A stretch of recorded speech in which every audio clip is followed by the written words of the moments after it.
ఈరోజు కృష్ణాపల్లి మహాత్మా జ్యోతిరావు ఫులే అంబేద్కర్ చౌరస్తాలో ఇంత పెద్ద కార్యక్రమం ఏర్పాటు చేసినటువంటి ఛత్రపతి శివాజీ యూత్ అసోసియేషన్ సభ్యులకు, కృష్ణాపల్లి గ్రామ పెద్దలకు, అదేవిధంగా ఇక్కడ వచ్చినటువంటి ప్రతి ఒక్కరికి పేరు పేరున ధన్యవాదాలు తెలుపుతూ, జూలై 26 అనేది కార్గిల్ యుద్ధం.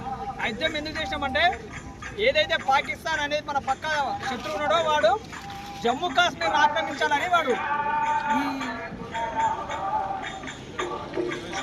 జనవరి ఫిబ్రవరి మాసంలో చూడండి, మన చలికాలంలో మన సైనికులు ఆ బార్డర్ నుంచి కొంచెం ముందరకు వస్తారు. దానివల్ల ఆ వచ్చే టైంలో వీళ్ళు ఏం చేశారంటే, భారత సైనికులు కిందికి వెళ్ళిపోయారని చెప్పి వాళ్ళు మన భారతదేశంలోకి చొచ్చుకొచ్చి పాకిస్తాన్ ఇప్పుడున్నటువంటి కాశ్మీర్ ఆక్రమించాలని ప్లాన్ చేసింది.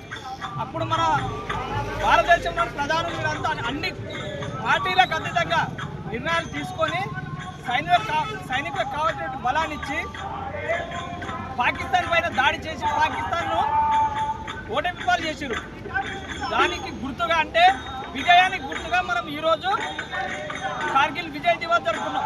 ఇందులో మన సైనికులు 500 చిల్లర చనిపోయారు, కానీ మనకంటే పెద్ద మొత్తంలో పాకిస్తాన్ లాస్ అయింది.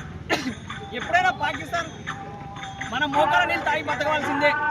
వాళ్ళు మీడియా ముందరకు వచ్చి మాత్రమే మేము అది ఇది చేస్తాను గొప్పలు చెప్పుకోవాల్సిందే, కానీ మన తోటి యువత, ఒక్కొక్క యువత 100 బుల్లెట్లతో సమానం అని మన ఆపరేషన్ సింధూర్లో కూడా మన యువత, ఎటువంటి యువత కానీ ఆర్మీ కానీ మన బలాన్ని చూపించి అటువంటిది దానికి దివస్గానే ఈరోజు కార్గిల్ విజయ్ దివస్ జరుపుకుంటాం.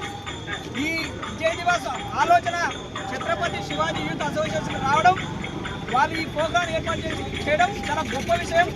ఈ ఛత్రపతి శివాజీ యూత్ అసోసియేషన్ అనేది గ్రామంలోని ప్రతి యువకులు కలుపుకొని పోతుంది. కాబట్టి ఇంకా ఎవరైనా యువకులు ఉన్నప్పుడు ముందరకు వచ్చి యూత్ అసోసియేషన్ చేరి ప్రతి కార్యక్రమాన్ని ఇదే విధంగా విజయవంతం చేయాలని, దీనికి మాకు గ్రామ పెద్దల సహాయ సహకారాలు ఎప్పుడు ఇదే విధంగా ఉండాలని కోరుకుంటూ, ఈ అవకాశం ఇచ్చినటువంటి గ్రామ పెద్దలకు ప్రత్యేకంగా ఛత్రపతి శివాజీ యూత్ అసోసియేషన్కి